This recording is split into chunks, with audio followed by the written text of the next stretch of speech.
Thank you for your interest in our 2021 Southwestern Psychological Association Convention talk, titled Science-Based Higher and Virtual Education Decreases Sexual Prejudices and Discrimination. My name is Christelle Sefri, one of the scientists on this research study. I will be your narrator for this video. The other scientists contributing to this research are Diane Gogan, Ashley Richardson, Emmett Falk, and Dr. Don Lucas. We conducted this study in our laboratories at Northwest Vista College in San Antonio, Texas. Let me begin by asking you a question. What do the following 5 statements about sexuality have in common? When given a choice, people most accurately describe their gender in one of 2 categories. A woman's hymen determines her virginity. For most people, sexual orientation is a choice. Reproduction is the main purpose people report for why they engage in sexual intercourse. Jesus wrote, "Sex should only be between a man and a woman." Give up? What these statements have in common is they are all sexual myths. None of these statements are true. Take, for example, the sexual myth of a woman's hymen determining her virginity. The hymen is a thin, fleshy tissue, sometimes surrounding and sometimes partially covering the introitus of the vagina. And as far as function is concerned, the hymen has no known psychological or biological purpose. It is not associated with pleasure, nor is it associated with reproduction. And, for at least 5 reasons, it is impossible to reliably determine if a female is a virgin based upon examining her hymen. Reason number 1. The hymen is stretchy and flexible. Therefore, it does not necessarily tear or even change in size, shape, or form with penile penetration. Number 2. The hymen's size, shape, and form differ from one female to the next. Therefore, there is no standard hymen or non-virgin hymen. Number 3. The hymen's size, shape, and form naturally change with age and development, having nothing to do with sexual intercourse. Number 4. The hymen's size, shape, and form change from washing, walking, athletics, self-exploration, tampons, and gynecological exams, having nothing to do with sexual intercourse. And reason number 5. Not all females are born with a hymen. Now, there's a scientifically proven method to determine whether a female has had vaginal intercourse. It is called asking her. Unfortunately, most people believe in sexual myths. This is especially unfortunate because not only does believing in sexual myths shows a person's ignorance, this ignorance often leads to sexual prejudices and discrimination. For example, if a person believes the sexual myth of masturbating negatively affecting psychological and physiological well-being, then they may feel guilty about themselves masturbating and judge others for doing so. Which brings me to the purpose of this study. At the 2019 annual meeting of the Southwestern Psychological Association, we shared a solution to the problem of people believing in sexual myths. The solution is science-based sex education, which decreases the chances of people believing in sexual myths. The present study replicates our 2019 study by retesting whether science-based sex education decreases the chances of a person believing in sexual myths.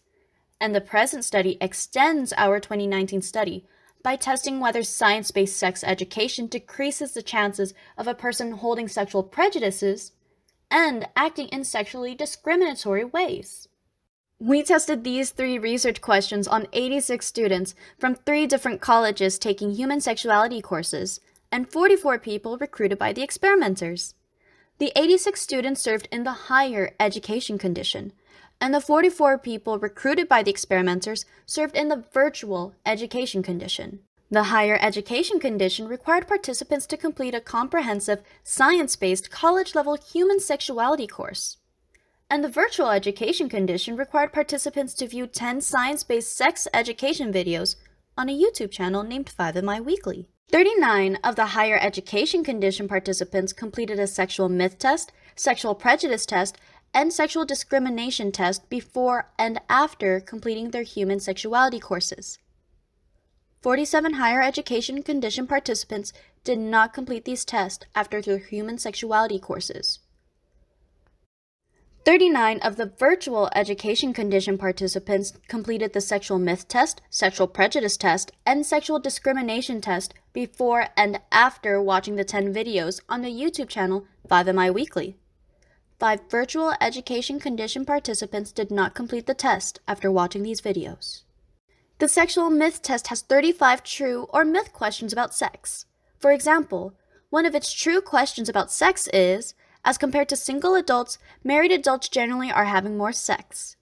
And one of its myth questions about sex is, children are most likely to be sexually abused by strangers. Scores on the sexual myth test range from 0 to 35, with higher scores being equal to believing in less sexual myths. The sexual prejudice test has participants rating their feelings about 10 sexual situations on a 5-point Likert scale, from -2 equaling, I have a lot of negative feelings about this situation, to +2 meaning, I have a lot of positive feelings about this situation. For example, one of these 10 situations is, when I think about elderly people having sex, it makes me feel...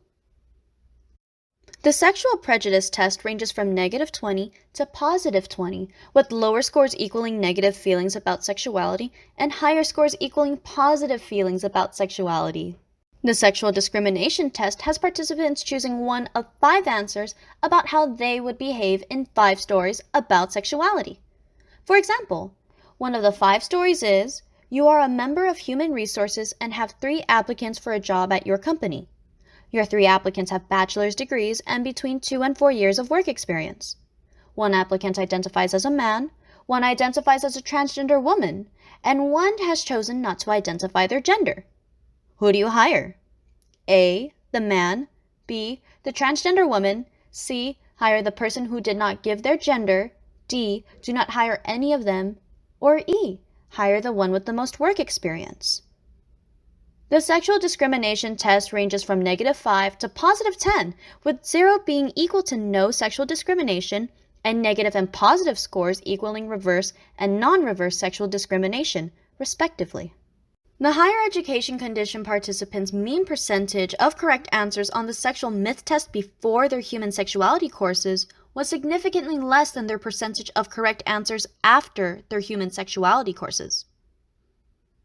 The virtual education condition participants' mean percentage of correct answers on the sexual myth test before watching the 10 5MI weekly videos was significantly less than their percentage of correct answers after watching the videos. The higher education participants' mean score on the sexual prejudice test before their human sexuality courses was significantly less than their mean score after their human sexuality courses. The virtual education participants' mean score on the sexual prejudice test before watching the 10 5MI weekly videos was not significantly different from their mean score after watching the videos. The higher education participants' mean score on the sexual discrimination test before their human sexuality courses was significantly greater than their mean score after their human sexuality courses. The virtual education participants' mean score on the sexual discrimination test before watching the 10 5MI weekly videos approached being significantly greater than their mean score after watching the videos. The present study found completing a comprehensive, science-based college-level human sexuality course significantly decreases the chances of people believing in sexual myths, having negative feelings about sexuality, and behaving in sexually discriminatory ways. The present study also found that watching science-based sex education videos significantly decreases the chances of people believing in sexual myths, and potentially behaving in sexually discriminatory ways. The present results are evidence for science-based sex education having benefits beyond increasing a person's sexual knowledge base.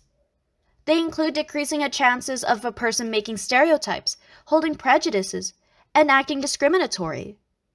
Lastly, the present study demonstrated these broad benefits of science-based sex education may not only be gotten from the classroom, but also a YouTube channel composed of science-based human sexuality educational videos. Thank you for your time and interest in our research. If you have any comments or questions about this study, then please do not hesitate in emailing Professor Don Lucas at dlucas@alamo.edu.